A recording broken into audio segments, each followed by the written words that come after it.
നമസ്കാരം. CBN വാർത്തകളിലേക്ക് സ്വാഗതം. ആദ്യം പ്രധാന വാർത്തകൾ.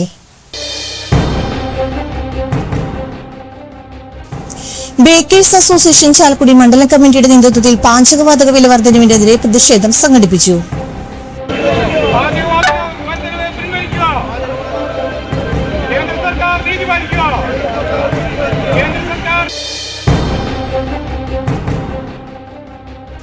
നിയമസഭാ തെരഞ്ഞെടുപ്പിൽ കനത്ത പരാജയം ഏറ്റുവാങ്ങിയെങ്കിലും LDFന് തിരിച്ചുവരാൻ CPM നേതാവ് പിണറായി വിജയൻ തന്നെ പ്രതിപക്ഷ നേതാവാകണമെന്ന് പാർട്ടിയിൽ ഭൂരിപക്ഷ അഭിപ്രായം.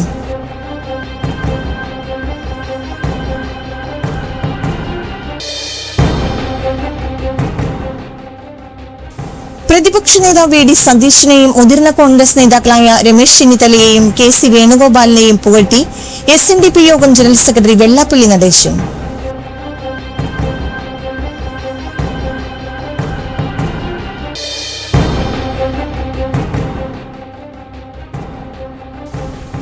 നിയമസഭാ തെരഞ്ഞെടുപ്പ് തോൽവിക്ക് കാരണം പിണറായി വിജയൻ എന്ന ഇടതു സഹയാത്രികനും മുൻ MP-യുമായ സെബാസ്റ്റ്യൻ പോൾ.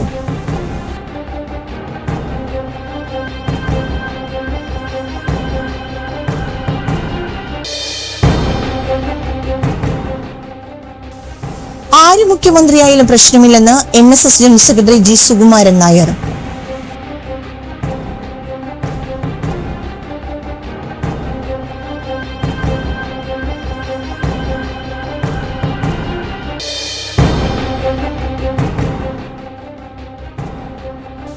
നിയമസഭാ തെരഞ്ഞെടുപ്പിൽ പ്രാഥമിക കണക്കനുസരിച്ച് NDAയുടെ വോട്ട് ശതമാനത്തിൽ വർധന.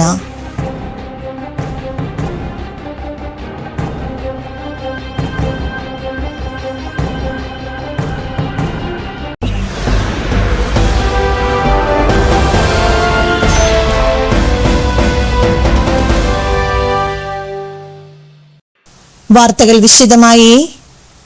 ബേക്കേഴ്സ് അസോസിയേഷൻ ചാലക്കുടി മണ്ഡലം കമ്മിറ്റിയുടെ നേതൃത്വത്തിൽ പാചകവാതക വില വർധനവിനെതിരെ പ്രതിഷേധം സംഘടിപ്പിച്ചു. ചാലക്കുടി നഗരസഭാ അധ്യക്ഷ ആലി ഷിബു പ്രതിഷേധ യോഗം ഉദ്ഘാടനം ചെയ്തു. അസോസിയേഷൻ ചാലക്കുടി മണ്ഡലം പ്രസിഡന്റ് MD ഡേവിസ് അധ്യക്ഷത വഹിച്ചു. മണ്ഡലം general secretary Jinesh George, municipal council Ryzen Alukka, Varghese Painadath, മണ്ഡലം സെക്രട്ടറി സുനിൽ, ട്രഷറർ മുഹമ്മദ് സിനാൻ എന്നിവർ പ്രസംഗിച്ചു.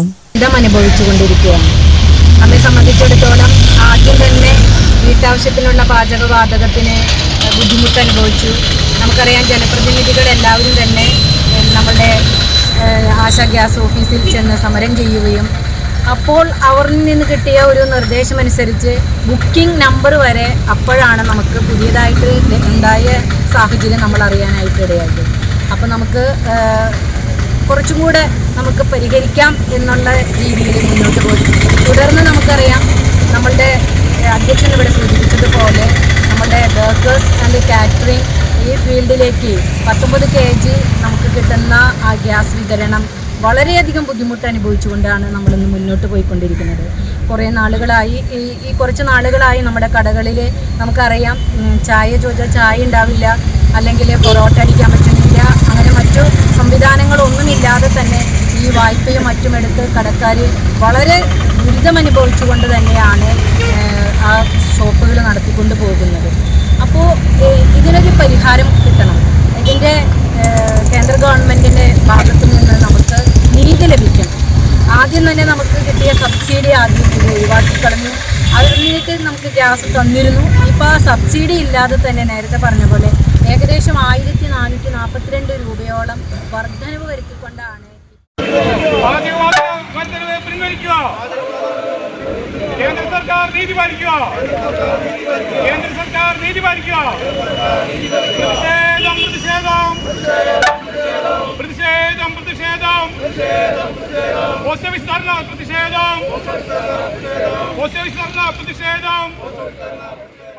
വാണിജ്യ പാചകവാതക സിലിണ്ടറിന്റെ അന്യായമായ വിലക്കയറ്റത്തിനെതിരെ Kerala hotel and restaurant association Angamaly unit പ്രതിഷേധ പ്രകടനവും ധർണയും നടത്തി. അങ്കമാലി ബദ്രിയ ഹോട്ടലിന് മുന്നിൽ നിന്നും ആരംഭിച്ച പ്രകടനത്തിൽ അങ്കമാലിയിലെയും പരിസര പ്രദേശങ്ങളിലെയും നിരവധി ഹോട്ടൽ ഉടമകൾ പങ്കെടുത്തു. അങ്കമാലി ടൗൺ സെൻട്രൽ ജംഗ്ഷനിൽ നടത്തിയ ധർണയും പൊതുയോഗവും Kerala hotel and restaurant association Ernakulam ജില്ലാ വർക്കിംഗ് പ്രസിഡന്റ് പാർത്ഥസാരഥി ഉദ്ഘാടനം ചെയ്തു. യൂണിറ്റ് പ്രസിഡന്റ് സുരേഷ് ആര്യാസ് അധ്യക്ഷത വഹിച്ചു. സംസ്ഥാന കമ്മിറ്റി അംഗങ്ങളായ Nadir Shah N A, Lukman, Thomas Madassery, unit secretary Shafi Badriya, working president Jose Kachupally തുടങ്ങിയവർ സംസാരിച്ചു. സൂചന കണ്ടുപിടിച്ചില്ലെങ്കിൽ നാളെ സമരം മാളിപ്പടരും.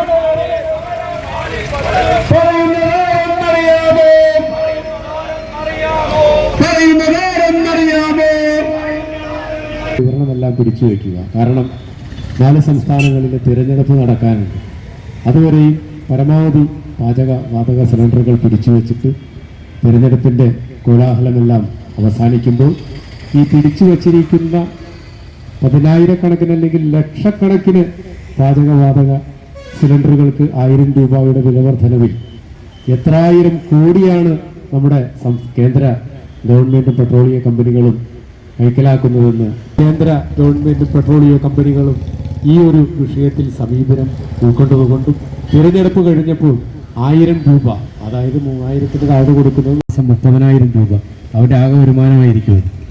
2 സിലിണ്ടറുള്ളവർക്ക് 60,000, 10ഉം 15ഉം സിലിണ്ടറുകൾ 15,000, 20,000 കൊടുത്ത് ലക്ഷക്കണക്കിന് രൂപ മാസത്തിൽ വരുമ്പോൾ ഈ പാചകവാതകത്തിന് രൂപ നമ്മൾ ഭക്ഷണ സാധനത്തിന് വില വർദ്ധിപ്പിച്ചു കഴിഞ്ഞാൽ നമ്മുടെ പൊതുജനങ്ങൾ ഇതിൻ്റെ സത്യാവസ്ഥ മനസ്സിലാക്കാതെ അവിടെ വിലക്കയറ്റമാണ്. അപ്പോൾ തന്നെ ഫേസ്ബുക്കിലും വാട്സപ്പിലും കുറിപ്പ് വരും, അവിടെ ഭയങ്കര വിലയാണ്, അന്യായ വിലയാണ്. എന്താണ് ഇതിൻ്റെ സാഹചര്യമെന്ന് കൂടി പൊതുജനങ്ങളെ ബോധ്യപ്പെടുത്തുന്നതിന് വേണ്ടിയിട്ടാണ് ഞങ്ങൾ ഇത്തരം സമരപരിപാടികളുമായി രംഗത്തേക്ക് വരുന്നത്. സർക്കാരുകൾ നിയമസഭാ തെരഞ്ഞെടുപ്പിൽ കനത്ത പരാജയം ഏറ്റുവാങ്ങിയെങ്കിലും LDFന് തിരിച്ചുവരാൻ CPM നേതാവ് പിണറായി വിജയൻ തന്നെ പ്രതിപക്ഷ നേതാവാകണമെന്ന് പാർട്ടിയിൽ ഭൂരിപക്ഷ അഭിപ്രായം. ശക്തമായ ഭരണപക്ഷത്തെ നേരിടാൻ പിണറായി വിജയൻ തന്നെ പ്രതിപക്ഷ നേതാവാകണം എന്നാണ് CPM-ലെ ഭൂരിപക്ഷം നേതാക്കളും അഭിപ്രായപ്പെട്ടതെന്നാണ് റിപ്പോർട്ടുകൾ വ്യക്തമാക്കുന്നത്. തോൽവിയുടെ പേരിൽ നേതൃത്വം ഒഴിയേണ്ടതില്ലെന്നും തിരിച്ചുവരവിന് പിണറായി അനിവാര്യമാണെന്നുമാണ് നേതാക്കൾ പറയുന്നത്. ഇത്തരത്തിൽ പാർട്ടിയിൽ ചർച്ചകൾ സജീവമാണെന്നാണ് റിപ്പോർട്ടുകൾ വ്യക്തമാക്കുന്നത്.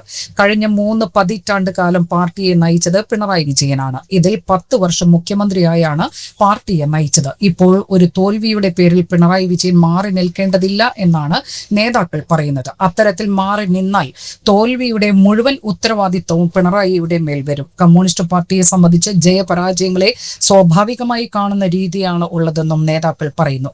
നിലവിൽ ഭരണപക്ഷം ശക്തമാണ്. ഒട്ടുമിക്ക UDF നേതാക്കളും സഭയിലെത്തിയിട്ടുണ്ട്. ഇവരെ നേരിടാൻ ശക്തമായ പ്രതിപക്ഷ നേതാവ് ആവശ്യമാണ്. KN ബാലഗോപാൽ പ്രതിപക്ഷ നേതാവാകാൻ അർഹനാണ്. എന്നാൽ ശക്തനായ ഭരണപക്ഷത്തെ നേരിടാൻ പിണറായി വിജയനെ പോലെ കരുത്തുള്ള നേതാവ് തന്നെ വേണം എന്നാണ് നേതാക്കൾ ആവശ്യപ്പെടുന്നതെന്നും റിപ്പോർട്ടുകൾ ചൂണ്ടിക്കാണിക്കുന്നു. പ്രതിപക്ഷ നേതാവ് VD സതീശനെയും മുതിർന്ന കോൺഗ്രസ് നേതാക്കളായ രമേശ് ചെന്നിത്തലയെയും KC വേണുഗോപാലിനെയും പുകഴ്ത്തി SNDP യോഗം ജനറൽ സെക്രട്ടറി വെള്ളാപ്പള്ളി നടേശൻ. പ്രതിപക്ഷ നേതാവ് എന്ന നിലയിൽ VD സതീശൻ നല്ല പ്രകടനമാണ് കാഴ്ചവെച്ചത്. മുഖ്യമന്ത്രി സ്ഥാനത്തേക്ക് പരിഗണിക്കുന്നവരിൽ ഒരാളായ VD സതീശന് ലീഗിന്റെ ഒത്താശയുണ്ട്. കേരളത്തിൽ സുനാമിയാണ് സംഭവിച്ചത്. അതിൽ UDFന് പ്രതീക്ഷിക്കാത്ത വിജയമാണ് ലഭിച്ചതെന്നും വെള്ളാപ്പള്ളി നടേശൻ മാധ്യമങ്ങളോട് പറഞ്ഞു. KC വേണുഗോപാൽ മിടുക്കനാണ്. KC പ്രഗത്ഭനാണ്. ഇന്ത്യയിൽ അതികായനാണ്. ഇന്ത്യയിൽ കോൺഗ്രസിനെ എങ്ങനെ നയിക്കണമെന്ന് തീരുമാനിക്കാൻ അധികാരമുള്ള ആളാണ് KC. സോണിയാഗാന്ധിയും പ്രസിഡന്റും കഴിഞ്ഞാൽ കോൺഗ്രസിൽ 3ാമത്തെ സ്ഥാനത്താണ്. അദ്ദേഹത്തിന്റെ വാക്കുകൾക്ക് കോൺഗ്രസിൽ വലിയ വിലയുണ്ട്. അതുകൊണ്ട് തന്നെ അദ്ദേഹത്തിന്റെ സ്വാധീനത്തിൽ ഒരുപാട് MLA-മാരെ സൃഷ്ടിക്കാൻ സാധിച്ചിട്ടുണ്ട്. സ്ഥാനാർത്ഥി നിർണയത്തിൽ തർക്കം വന്നപ്പോൾ അദ്ദേഹം ഇടപെട്ടു. അങ്ങനെ ഒറ്റ സ്ഥാനാർത്ഥിയെ നിശ്ചയിക്കുന്നതിൽ നിർണായക പങ്ക് വഹിച്ചു. നല്ല നേതൃഗുണമുണ്ട് അദ്ദേഹത്തിന്. അവിടെ ഇരുന്നാലും കേരളം ഭരിക്കാൻ സാധിക്കും. എന്നാൽ അദ്ദേഹം വരുമോ എന്ന സംശയമാണ്. ഇത് കൊച്ചു കേരളം. ഇവിടെ കറുകപ്പുല്ല് മാത്രമേ തിന്നാനുള്ളൂ. ഇന്ത്യയിൽ എത്രയോ കരിമ്പിൻ തോട്ടങ്ങളാണ് ഉള്ളത്. ആ കരിമ്പിൻ തോട്ടങ്ങളെല്ലാം തിന്നാനുള്ളപ്പോൾ ഈ കറുകപ്പുല്ല് തിന്നാനായിട്ട് ഇവിടെ വരുമെന്ന് എനിക്ക് തോന്നുന്നില്ല. അദ്ദേഹത്തിന്റെ കഴിവിനെ കുറച്ചു കാണുകയല്ല. MLA-മാരിൽ മഹാഭൂരിപക്ഷവും MP-മാരിൽ മഹാഭൂരിപക്ഷവും വേണുഗോപാലിന്റെ കൂടെയാണ്. തെരഞ്ഞെടുപ്പ് വിജയത്തിന്റെ ശില്പി KC-യാണ്. കാരണം ഫണ്ടിങ്, പണം വലിയൊരു ഘടകമാണ്. ഫണ്ട് കൊടുത്ത് കോൺഗ്രസുകാരെ ജയിപ്പിക്കുന്നതിൽ മികച്ച പ്രകടനം കാഴ്ചവെച്ച കാഴ്ചവെച്ച ആളാണ് വെള്ളാപ്പള്ളി പറഞ്ഞു. ചെന്നിത്തല ഏറെ പരിചയമുള്ള ആളാണ്, പ്രവർത്തന പരിചയമുള്ള ആളാണ്, മെയ് വഴക്കമുള്ള ആളാണ്, എല്ലാവരെയും യോജിപ്പിച്ചു കൊണ്ടുപോകാൻ നയചാതുരിയുള്ള ആളാണ് ചെന്നിത്തല. അദ്ദേഹത്തിന്റെ ജൂനിയറായി ഇരുന്ന ആളുകളാണ് ഇന്ന് വലിയ നേതാക്കളായി മാറിയത്. ഇതിൽ ആര് വേണമെന്ന് തീരുമാനിക്കേണ്ടത് ഹൈക്കമാൻഡാണ്. ഹൈക്കമാൻഡ് തീരുമാനമനുസരിച്ച് യുക്തമായ ആൾ വരട്ടെ. ഇടതുപക്ഷത്തിന്റെ തോൽവിക്ക് കാരണം ഞാനാണ് എന്ന് പറയുന്നത് ലീഗാണ്. ഞാൻ മുസ്ലിം വിരോധിയല്ല, മുസ്ലിങ്ങളെ എതിർത്തിട്ടുമില്ല. ഞാൻ കൂടിയതുകൊണ്ടാണ് പിണറായി തോറ്റുപോയത് എന്ന് പറയുന്നത് പിണറായി വിരോധികളാണ്. സമുദായത്തെ നശിപ്പിച്ചു കാണണമെന്ന് ആഗ്രഹിക്കുന്ന ചിലരുണ്ട്. എന്നാൽ SNDP യോഗത്തെ തകർക്കാനോ തളർത്താനോ ഒരു പാർട്ടിക്കും ഒരു പുല്ലും ചെയ്യാൻ സാധിക്കില്ല. കുഞ്ഞാലിക്കുട്ടിയെ പോലെയുള്ള നല്ലവർ അവിടെയുണ്ട്. കുഞ്ഞാലിക്കുട്ടിക്ക് എന്തുമാത്രം വോട്ട് കിട്ടി? ജാതിയും മതവും നോക്കാതെ എല്ലാവരും ഒന്നിച്ച് വോട്ട് ചെയ്തതുകൊണ്ടാണ് കുഞ്ഞാലിക്കുട്ടിക്ക് 1,00,000-ലധികം വോട്ട് കിട്ടിയത്. അതും മുസ്ലിം വോട്ട് മാത്രമല്ല. കുഞ്ഞാലിക്കുട്ടി ഒരു തീവ്രവാദിയൊന്നുമല്ല. എല്ലാവർക്കും നീതി ലഭിക്കണം എന്ന് ആഗ്രഹിക്കുന്ന ഒരു മാന്യനാണ്. ഇതിൽപ്പെട്ട മറ്റു പലരും അങ്ങനെയല്ല. KM ഷാജി തീവ്രവാദിയാണ്. പരസ്യമായി മതമാണ് എന്ന് പറയുകയും 9 വർഷം നഷ്ടപ്പെട്ടത് അകത്ത് കയറി എടുക്കുമെന്ന് പറയുകയും ചെയ്യുന്നത് മിതവാദികൾ പറയുന്ന ഭാഷയാണോ? വെള്ളാപ്പള്ളി കൂട്ടിച്ചേർത്തു. UDF-ന് 100 സീറ്റ് കിട്ടിയാൽ രാജിവെക്കുമെന്ന് പറഞ്ഞ കാര്യം മാധ്യമപ്രവർത്തകർ ഓർമ്മിപ്പിച്ചപ്പോൾ അങ്ങനെ പലതും പറഞ്ഞു കാണും എന്നായിരുന്നു വെള്ളാപ്പള്ളിയുടെ പ്രതികരണം. നിയമസഭാ തെരഞ്ഞെടുപ്പ് തോൽവിക്ക് കാരണം പിണറായി വിജയൻ എന്ന് ഇടതു സഹയാത്രികനും മുൻ MP-യുമായ സെബാസ്റ്റ്യൻ പോൾ. പിണറായി വിജയനെതിരായ വിധിയെഴുത്താണ് കേരളത്തിൽ ഉണ്ടായത്. പിണറായിയുടെ ഏകാധിപത്യമാണ് പാർട്ടിയിൽ ഉള്ളത്. പിണറായിയുടെ ഭാഷ പോലും നല്ല ഭരണാധികാരിക്ക് ചേർന്നതല്ല. തോൽവിയുടെ ഉത്തരവാദി പിണറായി വിജയൻ മാത്രമാണ്. പ്രതിപക്ഷ നേതാവ് സ്ഥാനം പിണറായി വിജയൻ ഏറ്റെടുക്കരുതെന്നും സെബാസ്റ്റ്യൻ പോൾ അഭിപ്രായപ്പെട്ടു. ഇടതുപക്ഷം ഇത്തവണ വോട്ട് ചോദിച്ചത് ഒരു വ്യക്തിക്ക് വേണ്ടിയാണ്. 3ാം ഊഴം തേടിയത് LDF-ന് വേണ്ടിയല്ല, ഒരു വ്യക്തിക്ക് വേണ്ടിയാണ്. തുടർ ഭരണം ജനാധിപത്യ സങ്കല്പമല്ല. നല്ലൊരു തോൽവിയാണ് ഇടതുപക്ഷത്തിന് ഉണ്ടായത്. സംശയത്തിന് ഇട നൽകാത്ത വ്യക്തതയോടെയുള്ള വിധിയെഴുത്താണ് ജനങ്ങൾ നടത്തിയത്. ഫെഡറൽ സംവിധാനത്തിൽ ഒരു മുഖ്യമന്ത്രിക്ക് ഏകാധിപതിയാകുന്നതിന് പരിധികളുണ്ട്. പക്ഷേ അമിതാധികാരം ആരാലും ചോദ്യം ചെയ്യപ്പെടാതെ തനിക്ക് തോന്നിയത് ചെയ്യുമെന്ന ഭാവം, അതിൻ്റെയൊക്കെ പരമകാഷ്ഠയിലാണ് ജനങ്ങളുടെ വിധിയെഴുത്ത് ഉണ്ടായിരിക്കുന്നത്. CPM-നെതിരെയുള്ള വോട്ടല്ല, പിണറായി വിജയനെതിരെയുള്ള വോട്ടാണ് കേരളത്തിൽ ഉണ്ടായത്. എല്ലാ തോൽവിക്കും ഒരു ഉത്തരവാദി ഉണ്ടായിരിക്കും. ഈ തോൽവിയുടെ ഉത്തരവാദിത്വം പിണറായി വിജയൻ തന്നെ ഏറ്റെടുക്കണം. കമ്മ്യൂണിസ്റ്റ് മുഖ്യമന്ത്രി എപ്പോഴും പാർട്ടിക്ക് വിധേയനായി പ്രവർത്തിക്കുന്ന ആളായിരിക്കണം. എന്നാൽ കോടിയേരി ബാലകൃഷ്ണനും ശേഷം ആ രീതിക്ക് മാറ്റം വന്നു.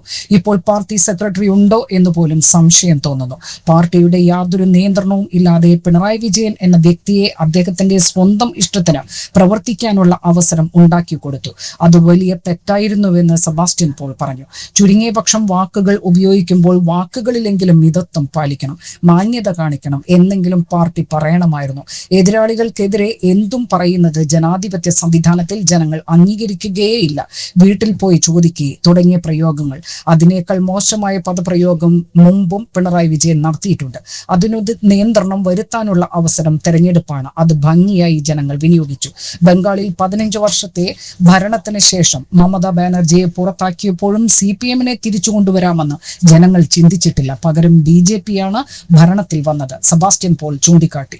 വിമർശനങ്ങളെ തിരുത്തലിനുള്ള മാർഗമായി CPM എടുക്കാൻ സാധ്യതയില്ല. CPM-ന് ഇപ്പോഴും പാർട്ടിയുടെ തീരുമാനങ്ങളാണ് വലുത്. സഹയാത്രികരുടെ അടക്കം അഭിപ്രായങ്ങൾ പാർട്ടി കേൾക്കേണ്ടതല്ലേ? താൻ പോലും പലപ്പോഴും അഭിപ്രായങ്ങൾ പ്രകടിപ്പിച്ചപ്പോൾ പിണറായി വിജയൻ അസഹിഷ്ണുത കാണിച്ചിട്ടുണ്ട്. പാർട്ടിയിൽ നിന്നും പുറത്താക്കാൻ സാധിക്കാതിരുന്നത് അകത്ത് ഇല്ലാത്തതുകൊണ്ട് മാത്രമാണ്. ജനാധിപത്യ സംവിധാനത്തിൽ പ്രവർത്തിക്കുമ്പോൾ മാധ്യമങ്ങളോടുള്ള പിണറായിയുടെ പെരുമാറ്റം പോലും എങ്ങനെയാണെന്ന് പരിശോധിച്ചു നോക്കൂ. പണ്ടൊരു ഘട്ടത്തിലാണ് മാധ്യമ സിൻഡിക്കേറ്റ് എന്ന് പറഞ്ഞത്. മുമ്പൊരിക്കൽ താനൊരു അഭിപ്രായം പറഞ്ഞപ്പോൾ അതിനെ തെറ്റിദ്ധരിച്ച് തന്നോട് ശത്രുത പുലർത്തിയെന്ന് സെബാസ്റ്റ്യൻ പോൾ പറഞ്ഞു. ഭരണം മോശമായിരുന്നു എന്ന് തനിക്ക് അഭിപ്രായമില്ല. സാമാന്യം നല്ല നിലയിൽ പ്രവർത്തിച്ചിട്ടുണ്ട്. ഇപ്പോഴുണ്ടായത് ഭരണത്തിനെതിരായി വിധിയെഴുത്ത് എന്ന് പറയുന്നതിനോട് യോജിക്കുന്നില്ല. പിണറായി വിജയനെതിരായ വിധിയെഴുത്താണ് നടന്നതെന്ന് വ്യക്തതയോടെ തന്നെ മനസ്സിലാക്കണം. കഴിഞ്ഞ 10 വർഷം മുഖ്യമന്ത്രി എന്ന നിലയിൽ ചോദ്യം ചെയ്യപ്പെടാത്ത അധികാരത്തിന്റെ ഉടമ എന്ന നിലയിൽ ഇരുന്നയാൾ പ്രതിപക്ഷത്ത് ഒരു ന്യൂനപക്ഷത്തിന്റെ നേതാവായി ഇരിക്കാൻ മനസ്സുകൊണ്ട് തയ്യാറാവില്ലെന്ന് കരുതുന്നു. ചോദ്യങ്ങൾ കേൾക്കുന്ന നവീകരിക്കപ്പെടുന്ന CPM ഉണ്ടാകണമെന്ന് ജനങ്ങൾ ആഗ്രഹിക്കുന്നു. അതിലേക്ക് പാർട്ടി എത്തിച്ചേർന്നാൽ ബംഗാൾ കേരളത്തിൽ ആവർത്തിക്കില്ല. അതിനുള്ള കെൽപ്പ് ഈ പാർട്ടിക്ക് ഇപ്പോഴുമുണ്ടെന്നും സെബാസ്റ്റ്യൻ പോൾ പറഞ്ഞു. ആര് മുഖ്യമന്ത്രിയായാലും പ്രശ്നമില്ലെന്ന് NSS secretary G Sukumaran Nair. NSSന് പ്രത്യേക ചോയ്സ് ഒന്നുമില്ല. മാറ്റത്തിനായി ജനം വോട്ട് ചെയ്തു. അത് UDFന്റെ മാത്രം വിജയമല്ല, ജനാധിപത്യത്തിന്റെ വിജയമാണ്. ജനങ്ങൾ വോട്ട് ചെയ്ത് അധികാരത്തിൽ വന്ന സർക്കാരിന് ജനങ്ങളോടുള്ള സമീപനം എന്താണെന്ന് അറിയേണ്ടതുണ്ടെന്നും G. സുധാകരൻ നായർ പറഞ്ഞു. ശബരിമല വിഷയം മുതൽ നടന്ന കാര്യങ്ങളിൽ ജനങ്ങൾക്ക് വളരെ ആശങ്കയുണ്ടായിരുന്നു. അതിനെ രാഷ്ട്രീയമായി അവർ കണ്ടില്ല. അതിനായി ഒരു ടൂളായി കണ്ടത് കോൺഗ്രസിനെയാണ്. കോൺഗ്രസിന് ഇങ്ങനെ ഒരു ഭൂരിപക്ഷം കിട്ടിയത് ജനങ്ങൾ സഹകരിച്ചിട്ടാണ്, അല്ലാതെ മുഴുവൻ കോൺഗ്രസുകാരാണ് വോട്ട് ചെയ്തതെന്ന് ആരും ധരിക്കേണ്ട. കോൺഗ്രസുകാർ പ്രവർത്തിച്ചില്ല എന്നൊന്നും പറയുന്നില്ലെന്നും സുകുമാരൻ നായർ കൂട്ടിച്ചേർത്തു. LDF ഭരണം അവസാനം വന്നപ്പോൾ മാറേണ്ടതായിരുന്നു എന്ന് തോന്നിയിരുന്നു. അക്കാര്യം താൻ പറഞ്ഞിട്ടുണ്ട്. ഇടത് സർക്കാരുമായി സൗഹൃദത്തിലായിരുന്നു. NSS സമദൂരം പാലിച്ചാണ് നിൽക്കുന്നത്. തെരഞ്ഞെടുപ്പിൽ വിജയിച്ച കോൺഗ്രസ് അവരുടെയോ ഇക്വേഷൻസ് നോക്കി മന്ത്രിസഭയുണ്ടാക്കട്ടെ. അതിൽ ഞങ്ങൾ എന്തെങ്കിലും അഭിപ്രായം പറയുന്നത് ശരിയല്ല. ആരെങ്കിലും മുഖ്യമന്ത്രിയാകട്ടെ, ആര് വന്നാലും കുഴപ്പമില്ലെന്നും സുകുമാരൻ നായർ പറഞ്ഞു. അർഹതയുള്ള ആളുകളെ കോൺഗ്രസ് നേതൃത്വം തീരുമാനിക്കുന്ന കീഴ്വഴക്കമാണ് ഇതുവരെ ഉണ്ടായിട്ടുള്ളത്. അത് നടക്കണമെന്ന് ആഗ്രഹിക്കുന്നു. അതല്ലാതെ ജാതിയും മതവും ഒന്നും ഇല്ല. താക്കോൽ സ്ഥാനവുമായി ബന്ധപ്പെട്ട പ്രതികരണത്തിന്റെ സാഹചര്യമില്ല ഇപ്പോഴുള്ളത്.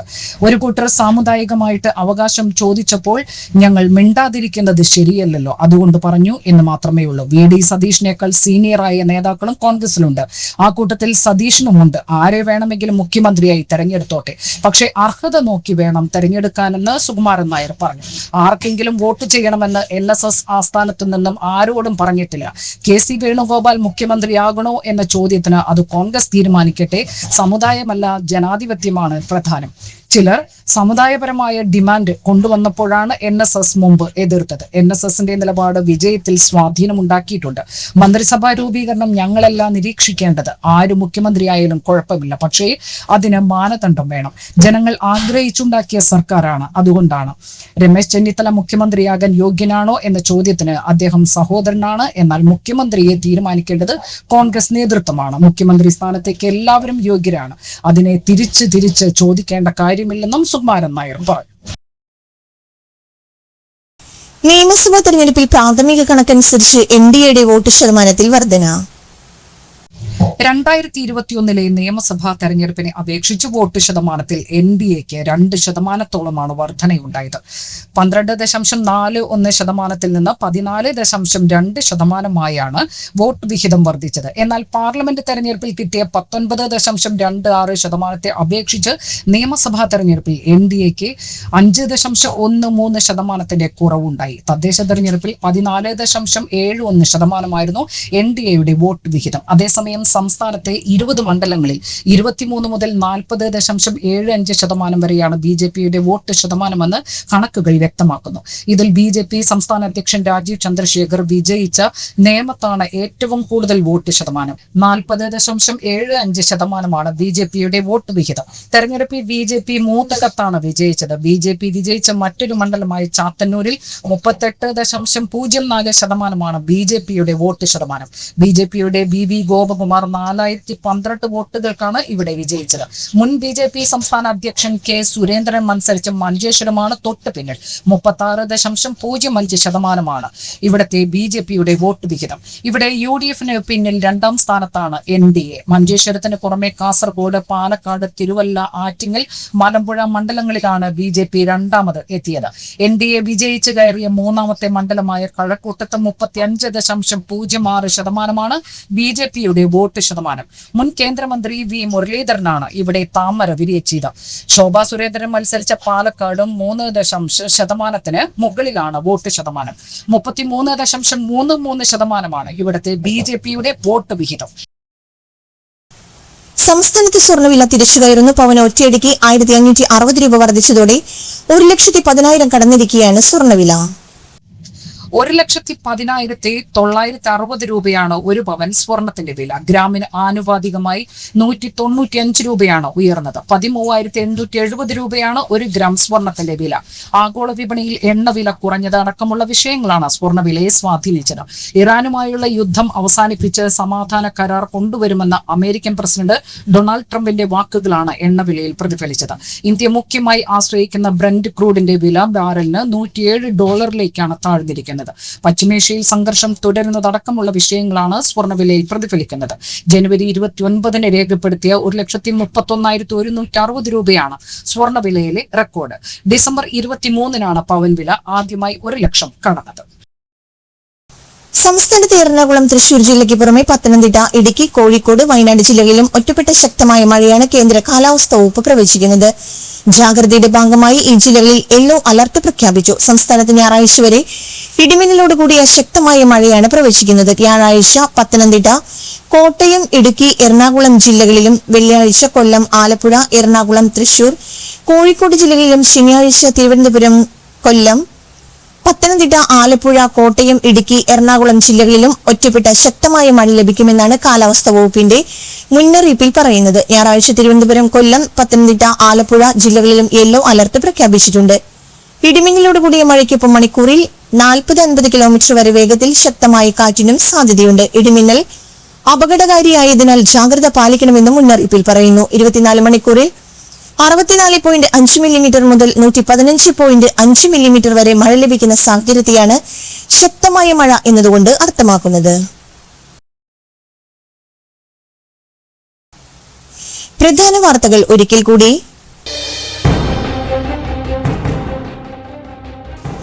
ബേക്കേഴ്സ് അസോസിയേഷൻ ചാലക്കുടി മണ്ഡലം കമ്മിറ്റിയുടെ നേതൃത്വത്തിൽ പാചകവാതക വില വർധനവിനെതിരെ പ്രതിഷേധം സംഘടിപ്പിച്ചു.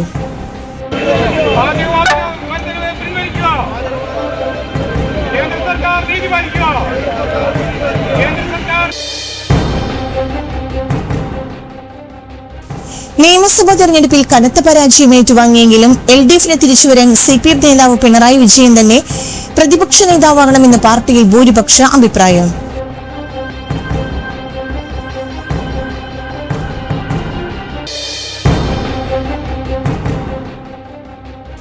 പ്രതിപക്ഷ നേതാവ് VD സതീശനെയും മുതിർന്ന കോൺഗ്രസ് നേതാക്കളായ രമേശ് ചെന്നിത്തലയെയും KC വേണുഗോപാലിനെയും പുകഴ്ത്തി SNDP യോഗം ജനറൽ സെക്രട്ടറി വെള്ളാപ്പള്ളി നടേശൻ.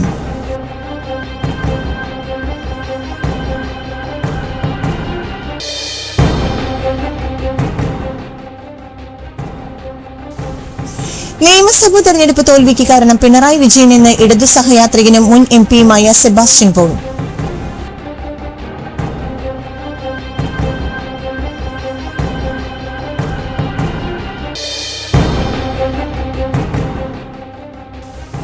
ആര് മുഖ്യമന്ത്രിയായാലും പ്രശ്നമില്ലെന്ന് NSS general secretary G. Sukumaran Nair.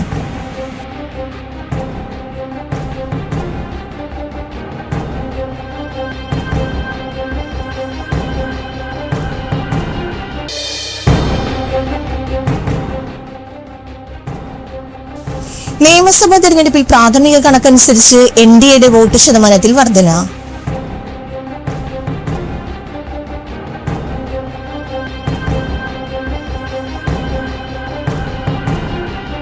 ഇതോടെ ഈ വാർത്താ ബുള്ളറ്റിൻ സമാപിച്ചു. നമസ്കാരം.